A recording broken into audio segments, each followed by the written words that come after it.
Good afternoon, everyone. Bonjour tout le monde. Thank you for joining today's news conference. Bienvenue à cette conférence de presse. We will start out today with remarks from the Chair of the Council of the Federation, Ontario Premier Doug Ford, followed by remarks in French by the Premier of Quebec, François Legault.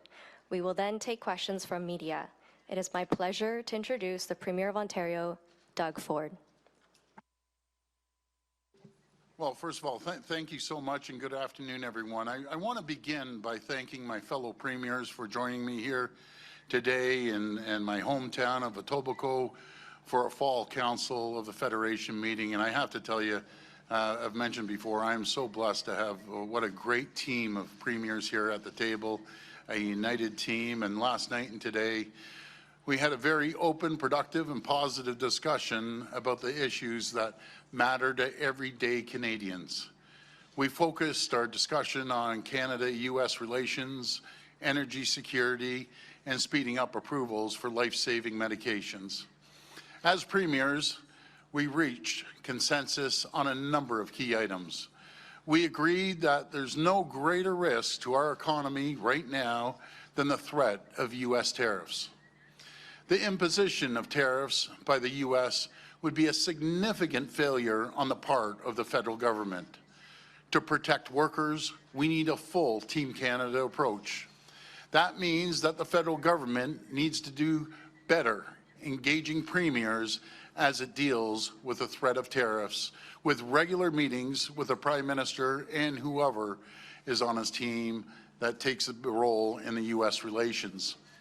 I can tell you all premiers have been clear that this strategy needs to include a plan to accelerate reaching our NATO 2% target and proactive measures to better secure our border on both sides. Premiers have been briefed on the federal government's plan, but we need more details about how and when it will be implemented. It's critical that the federal government's border plan demonstrates strong and visible action that shows Canada is serious. We agreed to lead a premier's mission to Washington in February to continue to engage with key U.S. lawmakers and cabinet officials once the new administration is sworn in. Premiers discussed the impacts of the proposed clean energy regulations, clean fuel regulations, the draft oil and gas emissions cap, and the federal carbon tax, which is scheduled to increase again on April the 1st, 2025. We agreed that the federal government needs to honor its commitment to work with provinces and territories to streamline regulatory processes to remove duplication so that we can move projects forward. Premiers discussed a new proposal to speed up approves for life-saving medications for Canadians. Canada currently ranks last in the G7 in the time it takes to approve and provide access to medication. This needs to change. Premiers agreed to direct our ministers of health to develop a plan for a new pilot project that would cut the drug approval process by 9 months and get drugs to patients as soon as they receive a positive funding recommendation from Canada's drug agency. This proposal would cover 7 to 10 cancer drugs each year that have been approved by Health Canada through Project Orbis.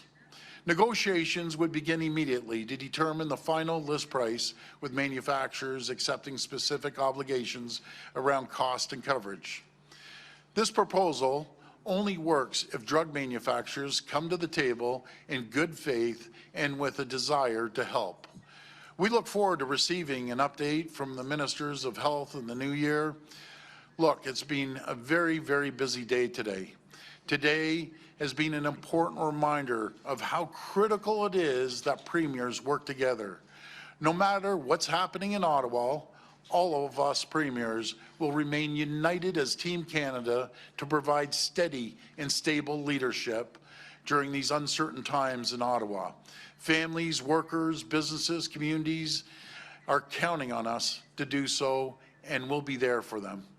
I want to thank you again, and I'm going to pass it over to Premier Legault, and Premier, you can translate that into French. Merci, Doug.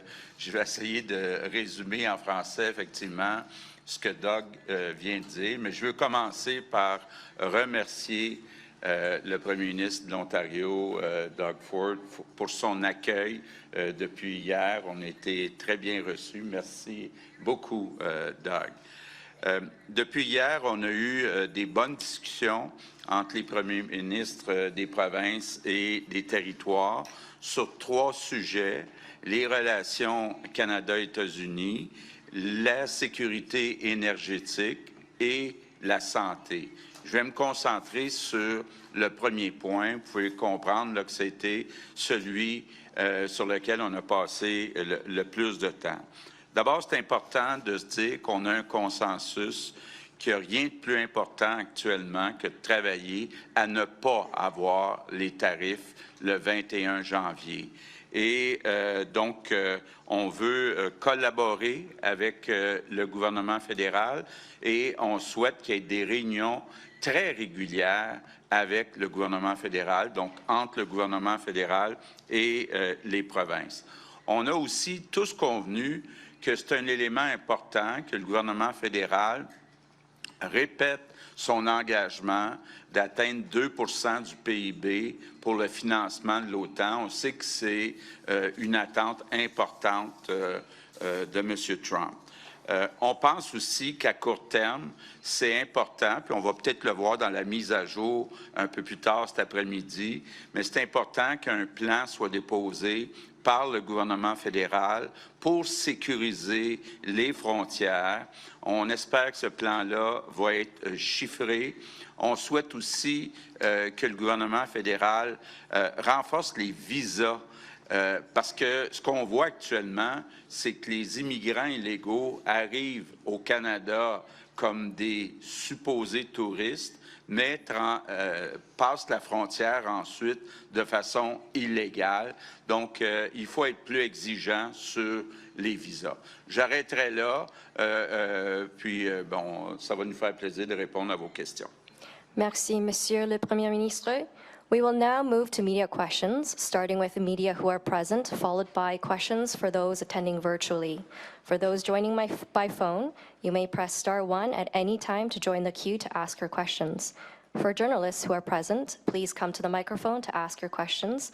Please state your name, your outlet, and direct your question to one premier. You will be limited to one question only. First question.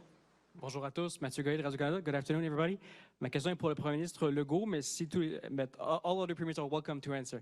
À la lumière de ce qui s'est passé à Ottawa aujourd'hui, la démission de Chrystia Freeland, le gouvernement Trudeau qui est de toute évidence fragilisé, est-ce que M. Trudeau a vraiment un mandat présentement pour négocier avec Donald Trump et est-ce qu'on a besoin d'élections fédérales pour que le gouvernement fédéral ait bel et bien un mandat en poche pour négocier avec M. Trump? Ce qu'on a convenu, c'est pas à nous à décider ce qui se passe à Ottawa. C'est aux députés qui sont à la Chambre des communes et nous, on va travailler avec l'équipe qui est en place. Rob Benzie from the Toronto Star. This is for Premier Ford. Premier, I understand you spoke to Chrystia Freeland, who you have worked very closely with over these past 4 years, specifically on the pandemic, EVs, many other joint initiatives between Ontario and the federal government. Just wondering your thoughts on her sudden departure. What does this chaos in Ottawa, political chaos in Ottawa, say to you guys as you're trying to develop a plan to deal with an existential threat from Mr. Trump's tariffs on January 20th? Sorry, I did speak to Chrystia, and I just wanted to thank her for her service. She gave me a call. I did put her on speaker with the rest of the premiers. We have a good relationship with Chrystia over the years. I just want to wish her all the best. But as a country, we have to project strength, unity, and you said the word. I didn't, but I'll repeat it. It's chaos right now up in Ottawa, and it's time that what we do every single day, the premiers, we step up and we'll make sure that we tell the world that there is stability here, there is certainty here in Canada, and by all means, it's a great place to invest in any of our provinces or territories. That's the message to the world, and we have a great group of premiers, very bright individuals around the table here. I just add to that just a moment, just on behalf of myself and I think all others at the table, just to thank Doug for chairing these meetings here today. This is an important and effective table. The Council of Federation table is the one other place in Canada where we come together collectively to represent all Canadians. All Canadians. And so, you know, in times of maybe some troubled times with what we see happening in Ottawa, I just say a very sincere thank you to Doug for bringing this table together here today, for chairing the meetings here today, and to, you know, really looking ahead as to how, you know, we can support federal engagement when it comes to, you know, our trading partners, in particular the United States of America, over the course of the next while. Working together as a Council of Federation to represent collectively all Canadians. But thank Doug for leading that conversation on behalf of the Council of Federation today. Adrian Gobriel, CTV National News. Question for Premier Ford and anyone else who would like to chime in as well. As premiers, do you have confidence in a Trudeau government to lead Canada into a tariff war that is knocking on our door? Well, the way I can answer that, we're going to be at the table. All the premiers are going to be at the table, making sure that we move forward in a very constructive way, a very collaborative way to protect our provinces and our territories and our entire country from coast to coast to coast. That's our job. We're ready. And we'll rise up to the occasion. I can promise you that. Great group of premiers. I can't stop saying that.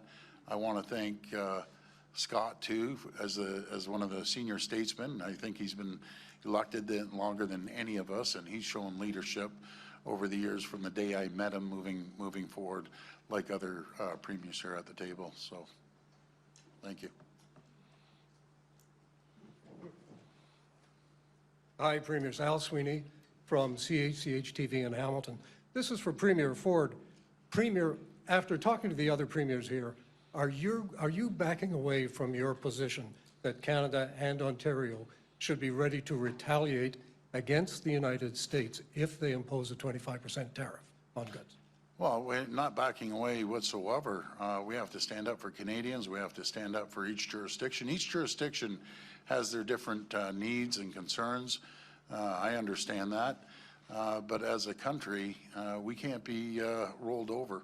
We have to stand up and protect Canadians as a whole. And that's what we plan on doing. We're going to work together to make sure that we support each jurisdiction, each region of the country, because it is very, very different across the country. But I can tell you one thing, what we do believe in the federal government making sure they meet their 2% NATO commitment. We also agree on making sure that we secure the borders. And we also agree that we need to keep an eye on China shipping in cheap parts in through Mexico, slapping made in Mexico stickers on and shipping them up through the U.S. and up to Canada, costing Canadian and American jobs. Folks, it's pretty simple. We need to take care of those three issues, and then we can move forward on talking to our American counterparts, which, by the way, we all have. All of us around this table have been reaching out to our U.S. counterparts, and the message has been very clear. Similar to the article in the Wall Street Journal about the CEOs, largest CEOs in the U.S., saying tariffs will hurt Canadians and they'll hurt Americans. And with cheap Chinese imports, again, it will hurt Canadians and Americans. Good afternoon, Premiers. Kate McKenna from CBC News. This question is for all Premiers, but perhaps I would especially like to hear from Premier Moe and Premier Smith. Today in Chrystia Freeland's letter, she noted that tariffs are the most important threat facing Canadians. And then she went on to say, that means working in good faith and humility with the premiers and the provinces of our great and diverse country and building a true Team Canada response. Why do you think she would include that in her resignation letter? Do you feel that that was how the federal government was approaching these discussions? Yeah, I would say I talked with Chrystia Freeland late last week as well, and I've appreciated always working alongside her. She was our engagement point at this table for a number of years. But I would also say that, and I won't speak for Christia, but I'm certain that she would say she recognizes the importance of this table alongside whoever our federal government is. This is a table that collectively, like a federal government, represents each and every Canadian from coast to coast to coast in the nation. And Premier Ford today, I think, brought together not only an opportunity for us to have discussions around our current relationship as Canada and the U.S., the United States, but also brought in 3 former ambassadors to the U.S. to provide us some guidance. We had Frank McKenna, we had Gary Dewar, and we had David McNaughton. And that was, I think, a very engaging discussion and some very astute advice provided to each of us here. And so, you know, as we move forward, and Premier Ford had said this, tariffs are not good for anyone in North America.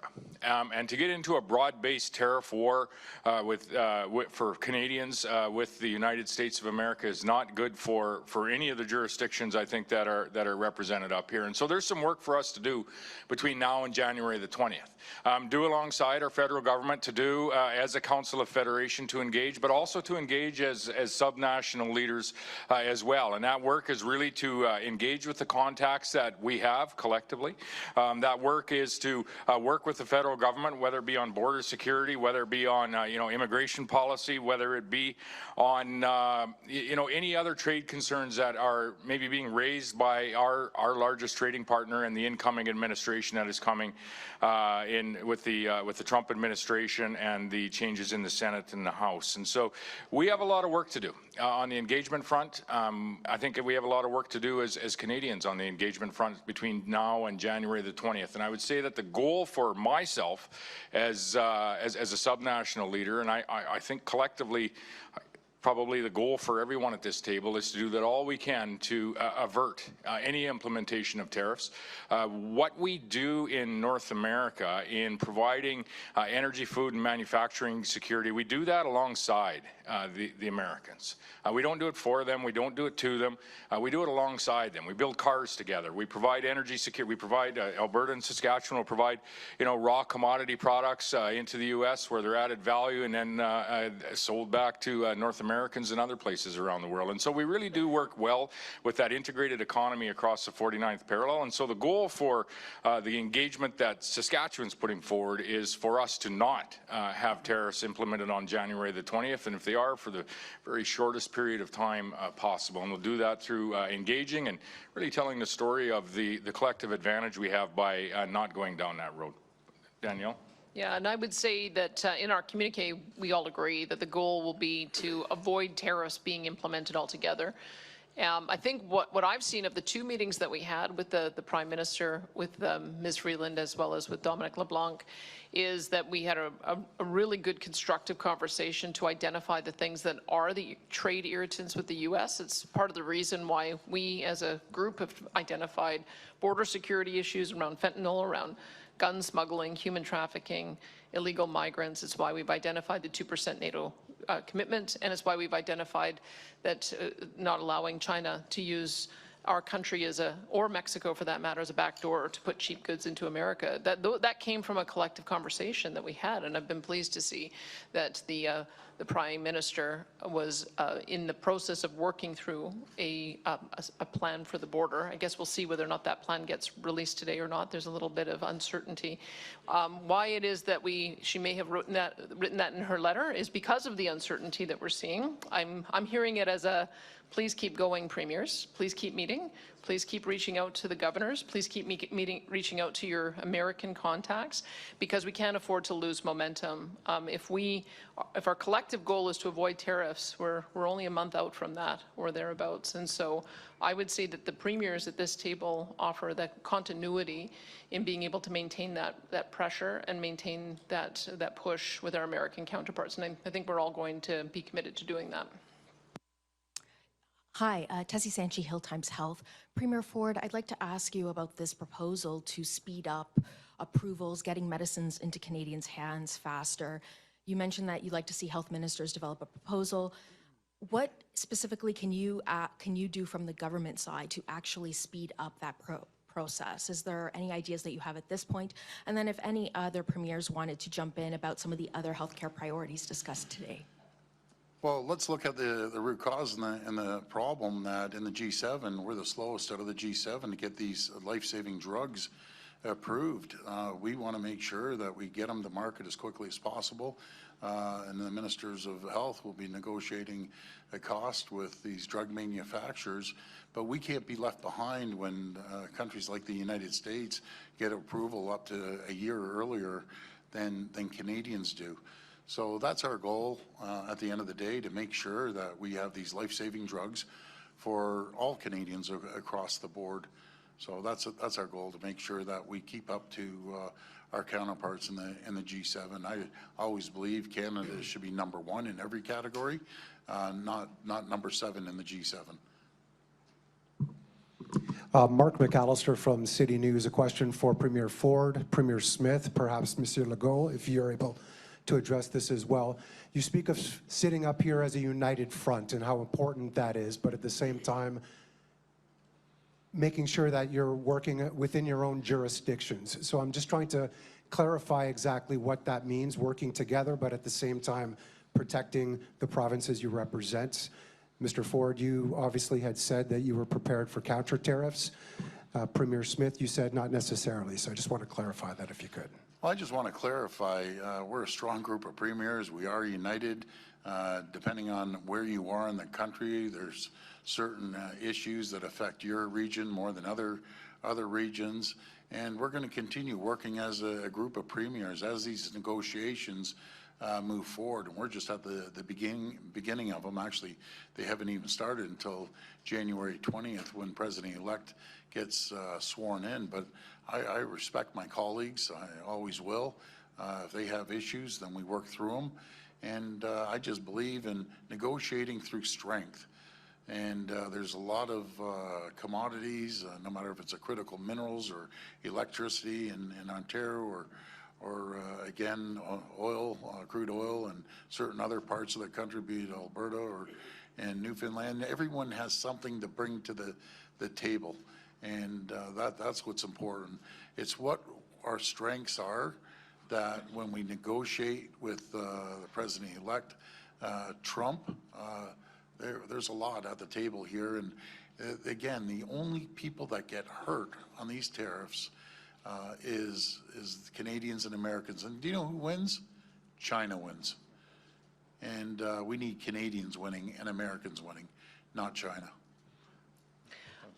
I would say that one of the things that collectively we've agreed on is to address the issues that have been raised by the American president and to put forward a credible plan for addressing them. So I think that that's one starting point.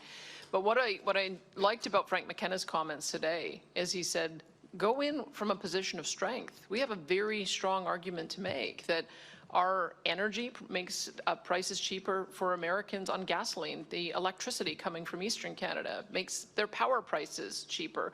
There's a special critical mineral that can only be found in British Columbia that is going to make British Columbia very important to the Americans on that front. Our manufacturing of vehicles, those parts go back and forth across Canada and the US border 7 or 8 times before a car is assembled. So every single one of us have an argument that we can make about how this integrated nature of our economies benefit Canadian and American consumers. And so those are the kind of arguments that we are making to our counterparts through the media, and also at the same time addressing the issues that have become a trade irritant, all for the goal of trying to avoid tariffs on Canadian goods altogether.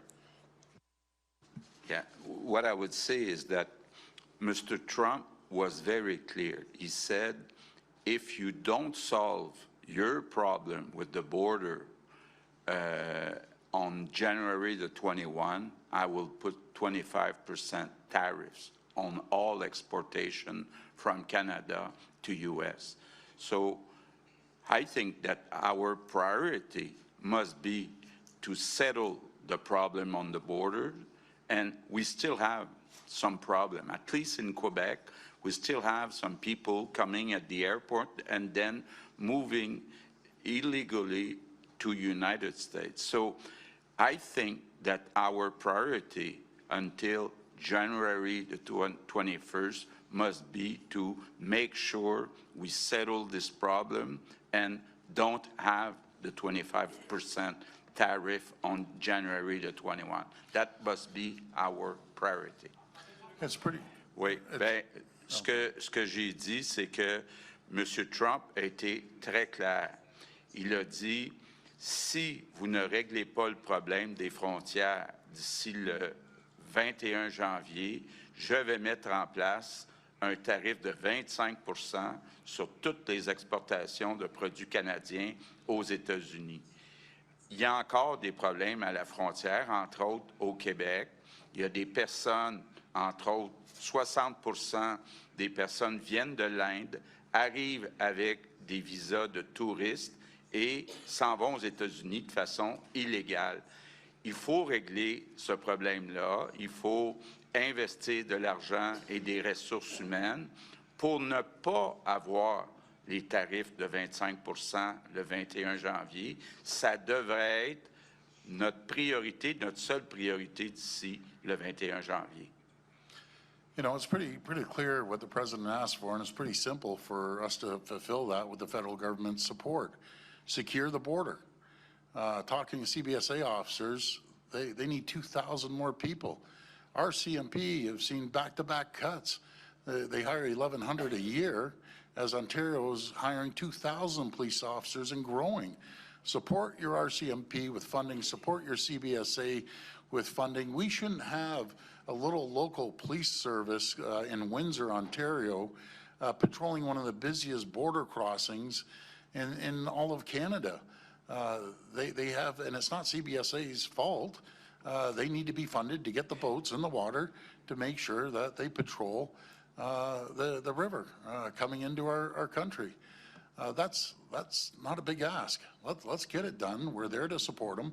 But this is the federal government's responsibility. We shouldn't be in this position. They should have the border secured.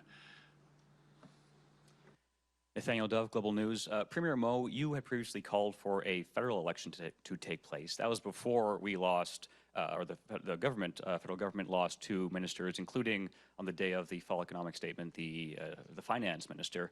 I'm curious, my question is for all premiers, if you can raise your hand, if you believe there should be a federal election soon. Well, you know, listen, and Doug, you maybe have more to add as a Council of Federation. You know, we come together as a Council of Federation to work on where we can find consensus, and where we can make decisions and move forward on behalf of, as I say, collectively, we represent all Canadians. And this is one of the few tables, the other being the federal government, that I think arguably would be able to say that. And so the importance of this table today, given where our nation is, I think could never be more overstated, that it is so very important for each of us to come together and to work together towards those consensus-based decisions that are in the best interests of all Canadians collectively. And so we'll each speak as subnational leaders, and I'll speak as a subnational leader from Saskatchewan. However, today I'm here as part of the Council of Federation and part of a group of premiers that are working together towards what is in the best interest of all Canadians, and working together to ensure that we are advancing what is in the best interest of all Canadians. Next question. I didn't see any hands.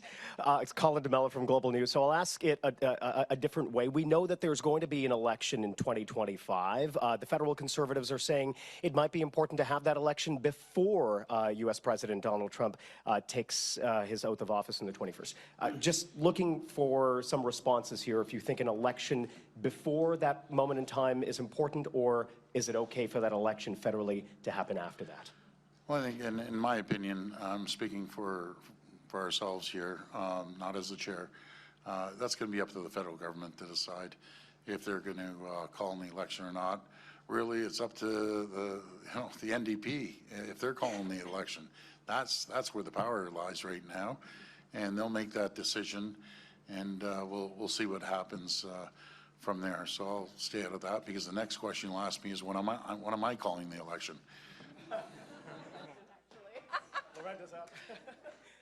You knew me too well, Premier Ford. That is actually my question. There is so much talk that tariffs have changed the game here. So does this make you more likely to head to the polls early? Well, my number one focus is making sure that we take care of Ontarians, make sure we look at the cost of living and the economy and healthcare. Those are the top three priorities right now. I have a responsibility as chair of the Federation as well to continue moving forward on this trade deal. And again, I'm fortunate to have a talented team, not only down in Ontario as our caucus, but as the chair of Federation, having everyone to the right and everyone to the left of me. So we have a really strong team, and we'll be involved in the trade deal as we move forward. Hi there, Alan Hale from the Trillium. So I guess what I'm gathering from here is that the United Front you guys are putting up is the idea that if we address the border and the NATO spending, then Donald Trump will be satisfied and we will avoid tariffs. But Mr. Trump has a very long history in business and politics of pressing his advantage. If he is not satisfied by fixing those two issues and decides to ask for more, and I would like to direct this to Premier Smith, but also to anybody else who wants to answer. If he is not satisfied and he goes ahead with tariffs, even though you fix the border, or even you increase defense spending, how can you assure Canadians that we will have a united front of premiers rather than several different provinces all looking over after their own individual interests? I guess a couple things I'd say is that I don't know whether or not there will be a federal election, but what I do know is that a lot of the premiers at this table have a secure mandate. This is a stable table, and I think it's up to us to continue offering that continuity if there is that uncertainty happening at the federal level. And I'll just also express gratitude for Doug's leadership on that. He's been tremendous in pulling us together a number of times. I would say that tariffs are their own punishment. So when Americans start seeing a 25% increase in the cost of all their goods and the stock market starts reacting and people are paying $1 a gallon more at the pumps, I suspect that's going to be persuasive in its own right. We're trying to avoid that outcome, but I can tell you we're right in the middle of a GST holiday of 5%. And adding 25% to the cost of all Canadian goods would also create an affordability crisis here. If we end up with 25% tariffs on all Canadian goods, 25% of tariffs on all American goods, the beneficiary of that is China. So I would say that this is the reason why, as a table, we are all committed to trying to avoid getting tariffs instituted altogether and making the very strong case to Americans that because they have such a reliance on commodities from us that fuel their ability to have a robust, vibrant economy, creates jobs, we mutually benefit from it, I think we've got a really strong case to make, and I'm committed to continuing to make that case. If I could just jump in there and build off what Premier Smith is saying. I do want to thank Premier Ford for his leadership. I think as we head into the new year, clear, strong communication is essential, and I think Premier Ford has brought that. So I think he's done a great job not only hosting us, but also in chairing this meeting here. I also want to just put on the record that I thank Chrystia Freeland for the time that we've had to work together. It's been very positive and collaborative, and so certainly want to publicly thank her in front of the people of Canada. On a day like today, I would hope that Canadians are reassured by looking at this table and seeing that the premiers are unified. We're unified in investing in the military. We're unified in cracking down on drug trafficking. We're unified on having a secure border. And the reason why we have that unity on these priorities is because if we as Canadians come together to invest in the Canadian Armed Forces, to protect our border, to rid the scourge of toxic drugs in our communities, what's the downside? We take action on those things, we're serving people in our own communities, our own constituents, and we're doing so at a time where that could help strengthen our most important trade relationship. It could help protect your jobs, whether that's in Manitoba, Ontario, Alberta, any of the provinces or territories. And so I think that this message of unity is particularly important, and I just want to say to Canadians that the premiers are ready to lead. We're willing to do our part, and having a unified group here with Conservatives, New Democrats, Liberals, even a couple of nonpartisan premiers, hopefully that gives you a sign of hope at this time. Hi there, Barbara with iPolitics. My question is for Premier Ford. So in her resignation letter, Chrystia Freeland said that the government should end costly political gimmicks. She was referring to the rebate checks they were sad to send out. And this is a policy that your government suggested even before the federal government did the same.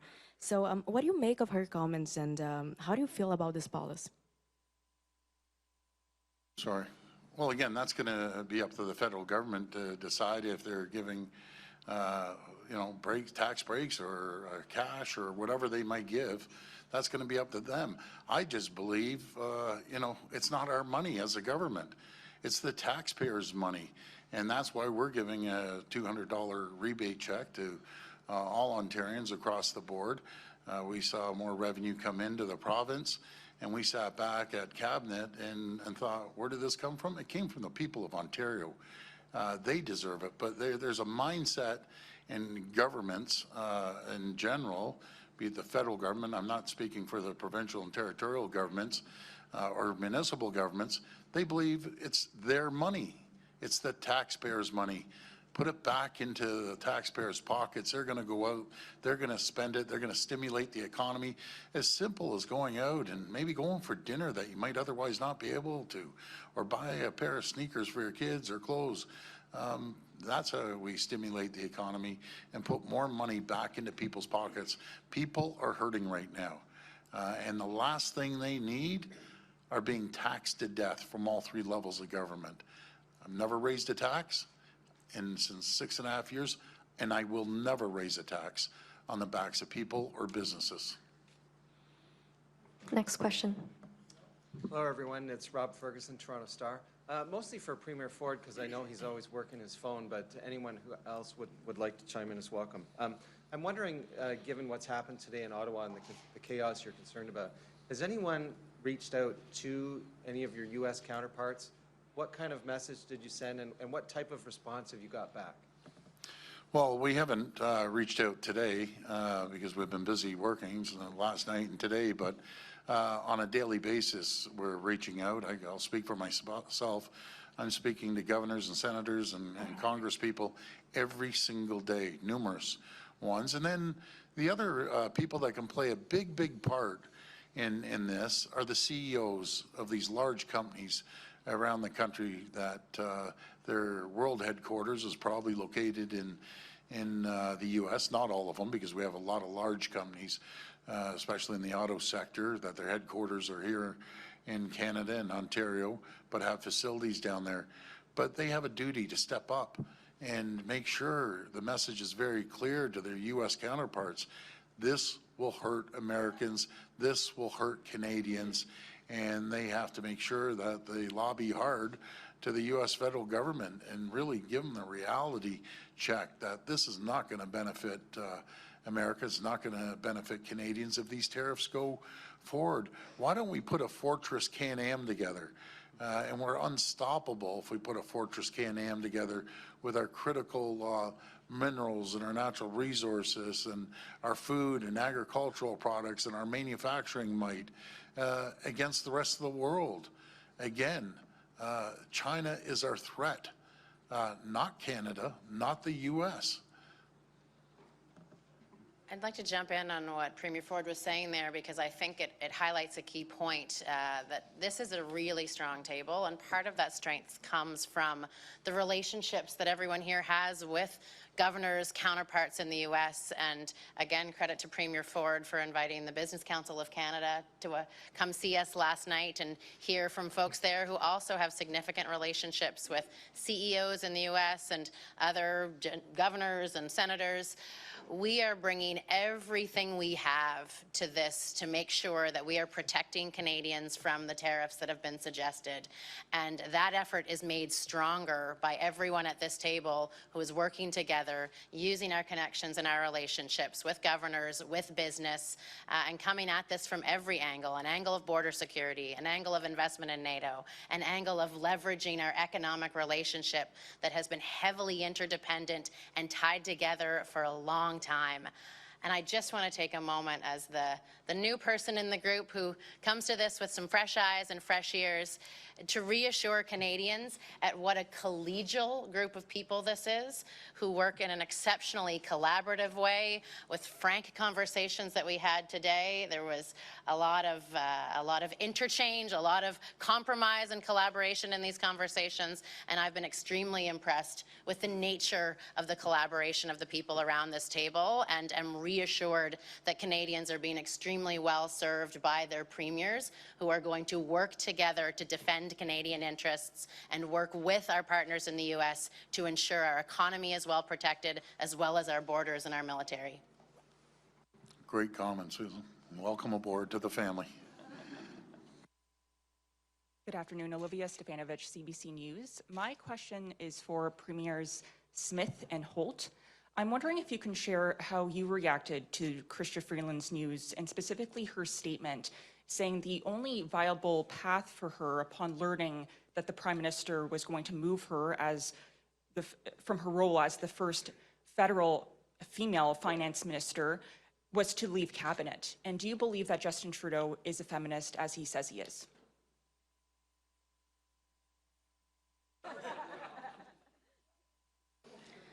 Well, I'll take the opportunity to join my colleagues in thanking Chrystia Freeland for her work as our first female finance minister. I had a very short opportunity in these last 40-some days to engage with her, and appreciated very much her candor and her accessibility in the work. I think she had a difficult choice to make, and she made it, and I want to recognize the work that she did for Canadians, and I look forward to working with my colleagues at this table to make sure that we're advancing the interests of Canadians at every chance we get in partnership with the federal government. Well, all I would say is that Alberta has had 3 female premiers, and there hasn't ever been a female leader of the federal Liberal Party. So I would say that perhaps somebody who declares himself to be such a supporter of women, maybe this is an opportunity for them to demonstrate that. Bonjour, Mylène Crête de la presse. Ma question est pour M. Legault et je vais la répéter en anglais pour les premiers ministres qui voudraient répondre. Une des raisons évoquées par Mme Freeland pour sa démission, c'est de dire qu'il aurait fallu que le gouvernement fédéral se garde une marge de manœuvre fiscale au cas où les tarifs de 25 % allaient être imposés au mois de janvier. Qu'est-ce que vous pensez de ça? And I'll repeat it in English. Ex-Minister Freeland said that one of the reasons for her resigning is that Canada should have kept some fiscal room in case the 25% tariff come to fruition. So I was wondering what you thought of those comments. D'abord, M. Legault. J'ai pas de commentaires là, sur les commentaires de Mme Freeland. Il y a toutes sortes de façons de stimuler l'économie, les infrastructures. C'est une demande qu'on fait depuis longtemps au gouvernement fédéral. Je pense que c'est le temps actuellement, avec les risques qu'on a au-dessus de la tête, d'investir dans les infrastructures. Mais bon, je n'ai pas vraiment de commentaires à faire sur sa déclaration. Peut-être je peux ajouter, moi je pense que c'est vraiment important d'avoir un focus sur cet enjeu parce que c'est un enjeu incroyablement important pour notre économie et chaque Canadien. Alors on a besoin d'avoir un gouvernement fédéral qui a un focus sur cet enjeu et qui est préparé à utiliser leurs ressources pour assurer qu'on peut protéger notre économie et les Canadiens. Alors, je comprends le point que ministre Freeland faisait, qu'on ne sait pas qu'est-ce qui va arriver dans les prochains mois, mais on a besoin d'avoir chaque outil possible pour défendre ses intérêts, nos intérêts comme Canadiens, contre ces tarifs. Alors, c'est vraiment important d'avoir la flexibilité fiscale et l'opportunité d'agir dont nous avons besoin pour protéger les Canadiens. Bonjour à tous, Thomas Laberge pour la presse canadienne. Ma question est pour M. Legault. M. Legault, vous avez déjà demandé au Bloc québécois de retirer sa confiance envers le gouvernement de Justin Trudeau. Là, aujourd'hui, c'est Mme Freeland, une ministre très importante, qui lui retire sa confiance, notamment parce qu'elle n'est pas d'accord sur la manière dont il envisage la question des tarifs de M. Trump. On vient d'apprendre que le NPD veut aussi retirer sa confiance au gouvernement Trudeau. Qu'est-ce qui fait qu'aujourd'hui, vous, vous avez confiance dans le gouvernement Trudeau? D'abord, rappelons la petite histoire. À l'époque, il y avait une possibilité pour le Bloc québécois de forcer le gouvernement fédéral à réduire le nombre d'immigrants au Québec. Et j'avais demandé au Bloc québécois d'utiliser ce pouvoir pour exiger de réduire le nombre d'immigrants au Québec. Donc, c'était une situation complètement différente de celle qu'on vit aujourd'hui. Aujourd'hui, ben, c'est aux gens, justement, à la Chambre des commerces, à la Chambre des communes, un beau lapsus, à la Chambre des communes de décider comment ils vont voter dans les prochaines semaines, les prochains mois. Ce n'est pas à moi à leur dire quoi faire. Il n'y a pas un enjeu comme il y avait sur l'immigration à l'époque. We will now take questions from media on the phone line. When called upon, I ask that you please state your name, your outlet, and direct your question to one premier. You will be limited to one question only. I would also ask that you please make sure that your phone is not on mute. You will not be audible until your name is called. Today's first question is from Rob Buffman from CTV News. Oh, hi, Rob Buffman with CTV News. My question is for Premier Eby, and it relates to the news that we may hear Justin Trudeau is resigning. Jagmeet Singh just said a few minutes ago that he thinks Trudeau should resign, and nothing's off the table when it comes to his view on a non-confidence vote. I wanted to get your reaction as to how well received a federal election would be in the next few weeks in BC, given we've just come out of an election. Thanks, Rob. The focus of myself and my colleagues along this table is the threat that's facing people in our respective provinces and territories, which is a very pressing and urgent threat to their jobs, to their ability to pay the bills, and also a threat to Americans, to affordability for them, for their jobs.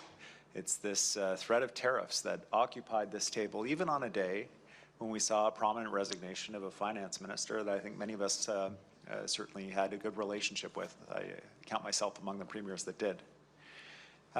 Despite what's happening in Ottawa, we're focused on ensuring that we're the stable presence that's going to help Canada through this moment. And everyone here is committed to that. We have different perspectives, different political backgrounds. That is our strength. And we will continue to be strong for Canadians. If there's an election, if there's not an election, if someone resigns, if they don't resign in Ottawa, what matters to us is looking after our people in our provinces and looking after Canadians, and that's what we're going to do. Next question is from John Hernandez from CBC News. Just on that front, on Premier Eby, what was your initial reaction or thoughts upon hearing the news about Freeland, and how might that impact British Columbia? I want to take a moment and join my colleagues here at the table in thanking Chrystia Freeland for her work for Canadians. I always enjoyed my interactions with her. I found her hardworking and dedicated to her job. She was always interested in hearing about the specific concerns of British Columbia, but many and have many frustrations with wanting to be heard better in Ottawa from the west coast of the country. She was willing to hear even difficult conversations, so I appreciate that. So my first reaction was disappointment. She was a good contact for us. She was a good person to reach out to. But whoever the incoming finance minister is, I hope that that's a person that really understands the unique position of each of our provinces and territories, understands the need to engage with us on federal policies because they affect us differently. And a policy that appears neutral on its face may have dramatically different impacts on other provinces and territories. And so for the BC perspective, we want someone who understands BC. I'm sure all of my colleagues want someone who understands their respective jurisdictions as well. Thank you. Next question. Beatrice Faisman, CP24. I noticed all three Liberal premiers are sitting on one side of the table here, and Premier Holt, I know you've expressed differences between yourself and the Prime Minister before. I'm wondering if we can hear from you three specifically. Do you still have confidence in the Prime Minister, not only to lead this country, but to be the leader of the federal Liberal Party of Canada? Look, the Prime Minister is duly elected. The Prime Minister has won several elections. This is his decision and his decision alone to make. He has earned the right to make that decision. I would just echo what David just said. I think for us, as much as we come from a particular political view, today's conversations again, we're really what happens in Ottawa happens. I think it's a misfortunate situation that it's happening today.